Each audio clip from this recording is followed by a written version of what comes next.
Uttar Pradesh police recruitment and promotion board ने हाल ही में sub inspector के करीब 4,543 पदों पर निकाली गई भर्ती का फाइनल रिजल्ट भी जारी किया है। इसका भी काफी लंबे समय से इंतजार था एसआई की भर्ती का, लेकिन अब जिन भी उम्मीदवारों का नाम इस फाइनल लिस्ट में आया है उनके लिए तैयारियां शुरू होंगी। उनका यूपी पुलिस में दरोगा बनने का सपना जाहिर सी बात है कि होगा, लेकिन लिखित परीक्षा, डॉक्यूमेंट वेरिफिकेशन और फिजिकल टेस्ट को लेकर क्लियर रिपोर्ट पे आज की इस वीडियो में बात करते हैं।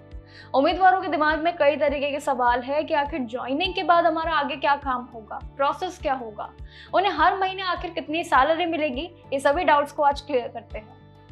फाइनल रिजल्ट के बाद अब सिलेक्ट हुए उम्मीदवारों को कुछ महत्वपूर्ण यानी कि चरणों से गुजरना पड़ता है स्टेप्स के साथ, लेकिन इस प्रक्रिया में सबसे पहले कैरेक्टर वेरिफिकेशन होता है और इसके तहत लोकल पुलिस उम्मीदवारों के घर और रिकॉर्ड की जांच करती है ताकि उनके कोई भी क्रिमिनल बैकग्राउंड के किस्से ना हो, कोई भी ऐसी उनकी तस्वीर ना हो जो दिक्कत करे।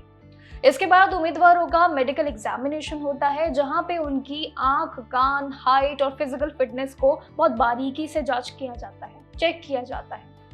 इन दोनों स्टेजेस में सफल होने के बाद उम्मीदवारों का घर पे ज्वाइनिंग लेटर भी भेजा जाता है जब आप पास हो जाते हैं, और जिसमें उन्हें एक तारीख दी जाती है जहां पे रिपोर्टिंग करने के कहा जाते हैं कई नियम को लेके, और वहीं उन्हें ट्रेनिंग सेंटर भी भेज दिया जाता है आगे के टेस्ट के लिए।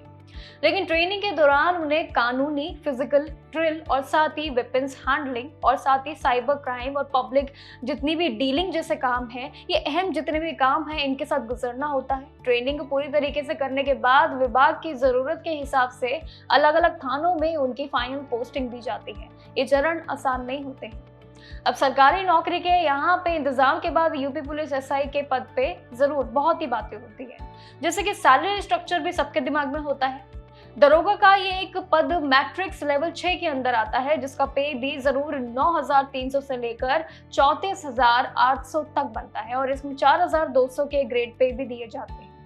अब इन हिसाब से एक सब इंस्पेक्टर यानी कि एसआई की बेसिक सैलरी करीब 35,400 से शुरू होती है और बेसिक सैलरी में डीएनएस अलाउंसेस जुड़ते हैं, डीए, एचआरए और भी कई सारे, जैसे कि आपके मेडिकल अलाउंसेस भी, और साथ ही पुलिस विभाग के अन्य इसमें अलाउंसेस भी जुड़ते हैं जो कि अलग अलग शहरों के हिसाब से थोड़े से बदल के भी जरूर दिए जाते हैं। लेकिन इन सभी यहाँ पे अलाउंसेस को जोड़ के कि यूपी पुलिस दरोगा की शुरुआती इन हैंड मंथली जो सैलरी बनती है वो करीब 45,000 से लेके 55,000 या फिर इससे भी ज्यादा क्षेत्रों के हिसाब से बढ़ जाती है। इन नौकरी को सम्मान देने के लिए एक साथ बेहतरीन फाइनेंशियल सिक्योरिटी भी दी जाती है। अब देखिए, कहीं ना कहीं सैलरी का सबसे बड़ा कंफ्यूजन था और एक वे भी बहुत ही मुश्किल होता है एक अपनाना, उसको पहचानना कि आखिर जब लिखित परीक्षा हो जाती है तो उसके बाद के चरण क्या होंगे, जो कि हमने आज के इस वीडियो में समझा। स्पेशली आपने कितनी क्लैरिटी मिली है कमेंट सेक्शन में जरूर बताइएगा, लेकिन इतना जरूर तय है कि लिखित परीक्षा पे बात खत्म नहीं होती है, बात है यूपीएसआई की, और इसमें हर एक चीज को अब जांचा जाएगा ताकि आपके घर से लेके आपकी लिखित परीक्षा और आपके जितने भी परिणाम होंगे अब इन सभी की जांच होगी, उसके बाद आपको ये पद मिलेगा। कई सारे चरण हैं, उन चरणों के बाद आपकी फिर सैलरी डिसाइड होती है आपके काम अनुसार, तो इसलिए सैलरी स्ट्रक्चर तो काफी अट्रैक्टिव है, लेकिन ये डिपेंड करेगा आपकी मेहनत और आपके दिए हुए चरणों के हिसाब से आप कितना लेवल को पार करते हैं। बाकी जानकारियां ऐसे जरूर आपके साथ शेयर करते रहेंगे, तो बाकी के राउंड्स के लिए बेस्ट ऑफ लक और देखते रहिएगा जागरण जोश।